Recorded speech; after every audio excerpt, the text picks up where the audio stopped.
ஓம் காளி தேவியே போற்றி போற்றி. ஓம் மகா காளியே போற்றி போற்றி. ஓம் பத்ரகாளி தாயே போற்றி போற்றி. என் அன்பு குழந்தையே, இந்த மங்களகரமான தினத்தில் உனது பிரச்சனைகளை எல்லாம் போக்கி நீ கேட்ட வரங்களை எல்லாம் உன்னிடத்தில் அள்ளி கொடுத்தே ஆக வேண்டும் என்ற அவசரத்தோடு வந்திருக்கின்றேன். இந்த தாயை புரிந்து கொண்டு இதை முழுமையாக கேள் என் தங்கமே. என் அன்பு பிள்ளை அனைவருக்கும் என் அன்பார்ந்த வணக்கங்கள். என் அன்பு குழந்தையே, அவசர செய்தியோடு உன் தாய் உன்னை தேடி ஓடோடி வந்திருக்கின்றேன். எத்தனை வேகத்தில் உன்னை தேடி வந்து கொண்டிருக்கிறேன் தெரியுமா? அந்த வேகம் தெரியாமல் நீ விவேகம் இல்லாமல் என் பிள்ளையே என்ன செய்வது என்று குழப்பத்தில் நின்று கொண்டிருக்கும் இந்த நேரத்தில் இந்த அன்னை உன்னை தேடி வந்திருக்கின்றேன். என் செல்வமே, பொறுமையாக இதை முழுமையாக கேள். பாதியில் தள்ளிவிட்டு தவறிழைத்து விடாதே. இதை பாதியில் தள்ளிவிட்டு என்று உன் மூளை கசக்கிக் கொண்டிருக்கும் எதிர்மறை சக்திகளிடமிருந்து வெற்றி பெறு என் தங்கமே. நீ இந்த வாக்கை இறுதி வரை கேட்டு வெற்றியை உன் கையில் கைப்பறி தங்கமே. அதிவேகத்தோடு வந்து கொண்டிருக்கும் உனக்காக ஒரு ஆபத்தை உன் மீது திணிக்க காத்திருக்கும் அந்த எதிர்மறை சக்திகளிடமிருந்து நீ வெற்றி பெற இதை இறுதி வரை கேட்க வேண்டும் என் தங்கமே. உன் அன்னை உன்னை தேடி தேடி ஓடோடி வந்திருக்கின்றேன். என் செல்வமே, அவசர செய்தியை என் பிள்ளையிடமிருந்து எப்படியாவது சேர்த்துவிட வேண்டும் என்ற அச்சத்தோடு உன்னை தேடி வந்தேன். என் பிள்ளையே, கேட்காமல் தடுத்து கொண்டிருக்கும் இந்த கர்ம வினைகளையும் இந்த எதிர்மறை சக்திகளையும் என் பிள்ளையே வென்று இந்த வாக்கை கேட்க வேண்டும் என்று இத்தனை நேரம் கலக்கத்தோடு உனக்காக காத்திருந்தேன். என் பிள்ளையே, நீ கர்ம வினையையும் வென்று எதிர்மறை சக்திகளையும் ஜெயித்து இதை கேட்டுவிட்டாய், முழுமையடைய செய்து விட்டாய். ஆனால் என் பிள்ளை, எக்காரணம் கொண்டும் இதை பாதியில் நிறுத்திவிடாதே. பிள்ளையே, பின் விளைவுகள் தெரியாமல் நீ அலட்சியமாக இருக்கலாம். பின் விளைவுகளை தெரிந்தால் இதை தள்ளிவிட்டு போக மாட்டாய் நீயே என் தங்கமே. அதிவேகத்தோடு உன்னை தேடி ஒன்று வந்து கொண்டிருக்கிறது என்பதை தெரிந்து கொள். எத்தனை வேகம் என்பது உன் தாய்க்கு தெரியும். என் பிள்ளையே, அறிய மாட்டாய் நீ அதை. அதனால்தான் உன்னை தேடி நான் வந்திருக்கின்றேன். என் செல்வமே, 1000 பேர் உன் செவிகளில் வந்து எதை வேண்டுமானாலும் போட்டுவிடலாம். ஆனால் உன்னை காக்க வந்திருக்கும் என்னை மட்டும் அது எத்தனை இடைஞ்சல்கள் செய்வது என்பதை புரிந்து கொள். ஆனால் உன்னை காப்பாற்றும் எண்ணம் இங்கு யாருக்கும் இருப்பதில்லை என்பதையும் உணர்ந்து கொள். பிள்ளையே, உன்னை சுற்றி இருப்பவர்கள் உனக்கு எத்தனை வேண்டுமானாலும் அறிவிருக்கிறதா? அறிவுரைகளை கூறுகிறார்களே என்று கேட்கிறாயே, அறிவிருக்கிறதா? நீ வேண்டுமானால் யாரிடமும் அறிவுரை கேட்கலாம், கேட்டுக்கொள்ளலாம். ஆனால் செயல் உன்னுடையதாகத்தான் இருக்க வேண்டும் என்று எவ்வளவு முறை சொல்லி இருக்கிறேன். அவர்கள் நீ நலமாக இருக்க வேண்டுமா அதை சொல்கிறார்கள். எத்தனை முறை நானும் உன்னை எச்சரித்துக் கொண்டே இருக்கிறேன். தவறைதான் செய்து கொண்டே இருக்கிறாய். கேட்டால் மறந்துவிட்டேன் என்ற ஒரு பதில் உனக்கு கையில் வைத்துக்கொண்டு நீ ஆடும் ஆட்டம் என்ன? என் பிள்ளையே, செயல்களை மாற்றங்களுடன் எண்ணத்தை அவர்கள் கொண்டிருக்கிறார்கள். அவர்கள் உன்னுடைய நல்லதை மாற்றி தீய வைக்க செய்து கொண்டிருக்கும் செயல்தான் இது எல்லாம்.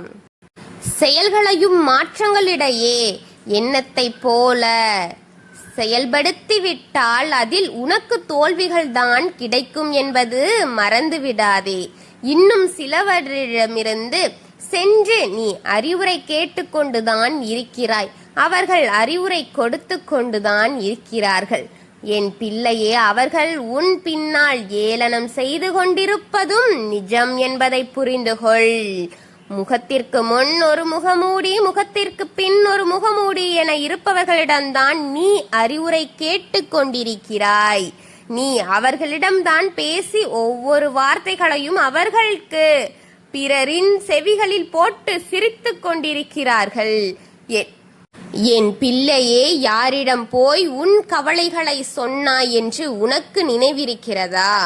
அவள் உன்னை ஏளனம் செய்து கொண்டிருக்கிறாள். ஊர் முழுவதும் நிலை காட்டிக் கொண்டிருக்கிறாள். உன்னை நிலைவுறுத்தி காட்டி மனிதர்களிடத்தில் உன்னுடைய வேதனைகளை சொல்லி அழுகாதே, தெய்வத்தின் முன்னால் நின்று எத்தனை நேரம் வேண்டினால் போதும், எத்தனை முறை கூறியிருக்கிறேன். அவர்களிடம் சொல்லாதே, உன்னை பின்புறமாக பேசி ஏளனம் செய்கிறார்கள் என்று சொன்னேனே. ஆனாலும் உன் குறைகளை எல்லாம் சொல்லி அழுதாய். விளைவு என்ன? அந்த அழுகை வெறு எவரின் செவிக்கும் போகாது. உன்னை தெய்வம் ஏளனம் செய்கிறதா என்பதை நினைவில் வைத்துக்கொள். ஏளனம் செய்து விடுவேனா பிள்ளையே, என் செல்ல பிள்ளையே? உன் வாழ்க்கையில் நடந்து கொண்டிருக்கும் பிரச்சனைகளுக்கு உனக்கு முடிவு வேண்டுமா? நீ பட்டு பட்டு பட்டு கொண்டிருக்கும் கவலைகளை தீர்க்க வேண்டுமா? உன்னை ஏளனம் செய்து உன்னால் எல்லாம் எப்படி இங்கே வாழ முடியும், நீ எல்லாம் வாழ தகுதி இல்லை என்று உன்னை பார்த்து சொன்னவர்களுக்கு முன்னால் வென்று உன் வாழ்க்கையை நீ வாழ வேண்டுமல்லவா என் குழந்தையே? அதாவது நீ நினைத்த வாழ்க்கையை நீ வாழ்ந்துவிட வேண்டுமல்லவா? உன் அமைதியாக இருக்கிறாயே, ஏன் அமைதியாக இருக்கிறாய் என் குழந்தையே? உன் மனம் கனத்து கொண்டுதானே இருக்கிறது. ஆனால் நீ மட்டும் இப்படி கல் போல இருக்கிறாயே என் குழந்தையே. அந்த வேதனை தாங்க முடியாமல் தவித்துக் கொண்டிருக்கிறாயே. உன் மனதில் எத்தனை பிரச்சனைகளைத்தான் போட்டு போட்டு போட்டு வைத்து அந்த கணம் தாராளமாக உன் வாழ்க்கையில் வந்து கொண்டே இருக்கிறதே பிள்ளையே. கண்களிலிருந்து வரும் கண்ணீரை என்னால் பார்க்க முடியவில்லையே. ஏதாவது பரிகாரம் செய்யலாம் என்று போனாலும் அதிலும் தடை வந்து கொண்டே இருக்கிறதா? உனக்கு தெய்வத்தின் காரியங்களை எடுத்து உன்னால் செய்து கொள்ள முடியவில்லையா? உன்னால் செய்ய முடியாமல் தவித்துக் கொண்டிருக்கிறாயே. நீ என்ன செய்வாய்? வினைகள் உன்னை தடுத்து கொண்டிருக்கிறது. தெய்வ காரியங்கள் கையெடுக்க முடியாமல் போகின்றது. உன் கையை கட்டி போட்டிருக்கும் தெய்வத்தின் வார்த்தையை கேட்க முடியாது என்றபடிதான் உன் செவிகளை மூடி காத்திருக்கிறது. என் பிள்ளையே, தெய்வத்தின் வார்த்தைகளின் பேச முடியாமல், தெய்வத்தின் உணர்ச்சியை உன்னால் உச்சரிக்க முடியாமல் உன் வாயை கட்ட வேண்டும் என்று காத்திருக்கிறார்களே. என்னுடைய நாமத்தை சொல்ல விடாமல் உன்னை கட்டி வைத்திருக்கிறார்கள் பிள்ளையே. இந்த உலகம் எப்படிப்பட்டது என்று தெரிந்து கொண்டதா? வசதி வாய்ப்புகள் இருப்பவர்களுக்கே தலை வழி என்றாலும் கூட்டம் அங்கே அப்படி ஓடும். ஆனால் வசதி வாய்ப்புகள் இல்லாதவன் கையில், காசில்லாதவன் கையில் இறந்தால் கூட அங்கு தூக்குவதற்கு 4 பேர் வரமாட்டார்கள் பிள்ளையே. எங்கு சென்றாலும் என்ன செய்தாலும் பணம்தான் தங்கமே பேசுகின்றது. பண உதவிகள் செய்ய வேண்டிய அவசியம் வந்துவிடுமோ என்று அச்சத்தில் அங்கு ஆட்கள் வரமாட்டார்கள் பிள்ளையே. அப்படிப்பட்ட உலகத்தில் வாழ்ந்து கொண்டிருக்கிறாய்.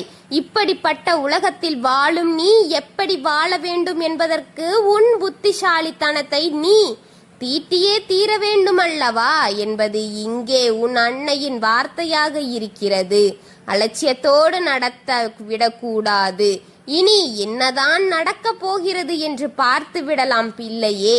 என்றும் அலட்சியமாக இருக்காதே.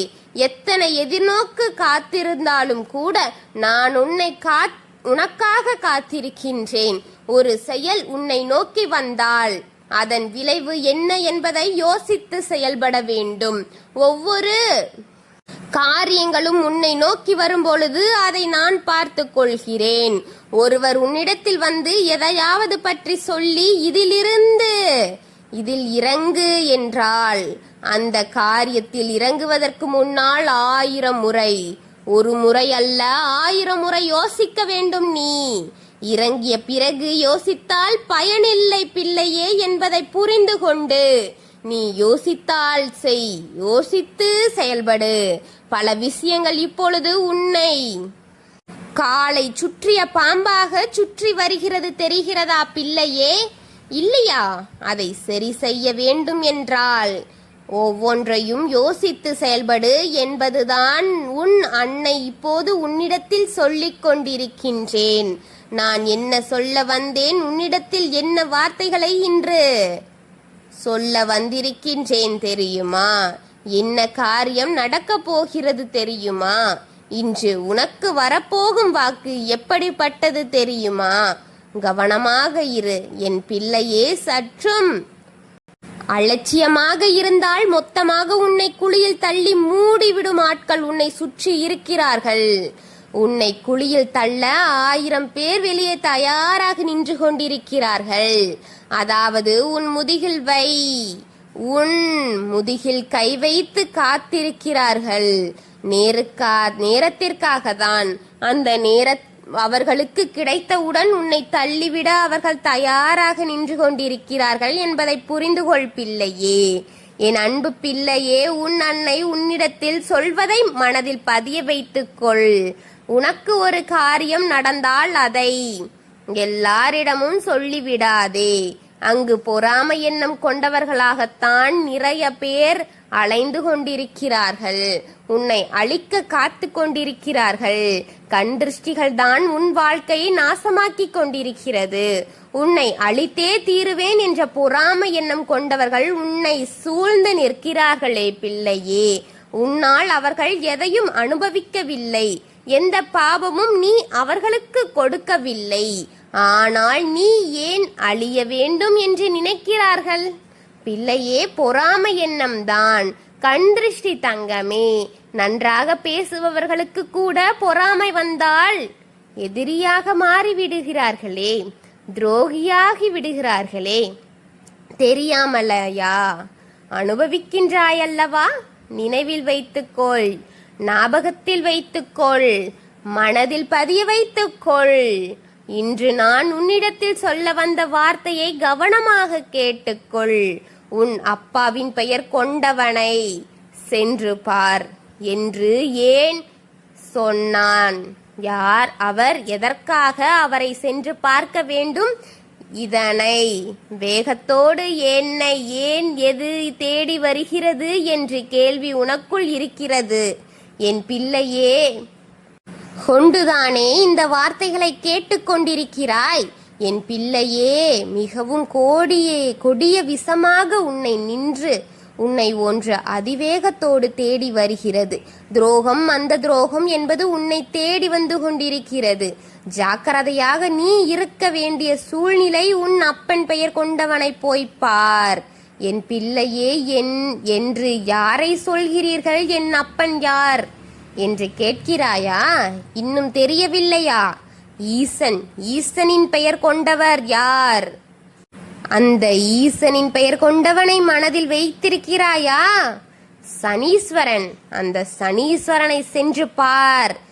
நீ பார்க்க வேண்டிய அவசியமாக இருக்கிறது. அவரை நேருக்கு நேர் நீ சந்திக்க வேண்டும். அவரிடம் நீ உன் குறைகளை கூற வேண்டும். உனக்கு துரோகையாக இருக்கும் அவர்களையும் கூற வேண்டும்.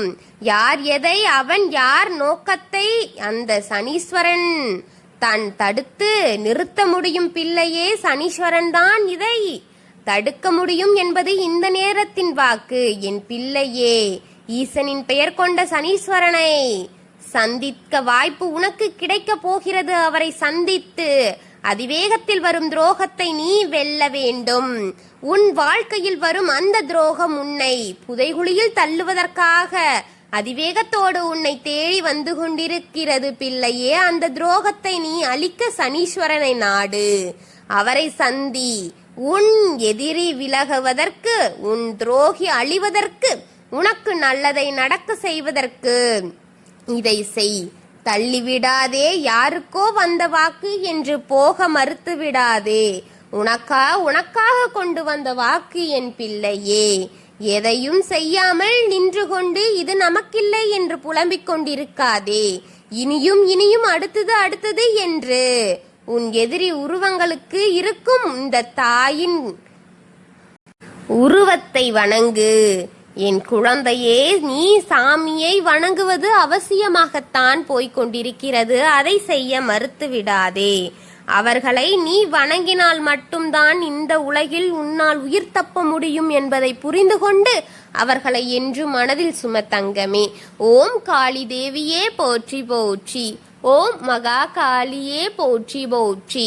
ஓம் பத்ரகாளி தாயே போற்றி போற்றி. வாழ்க வளமுடன்.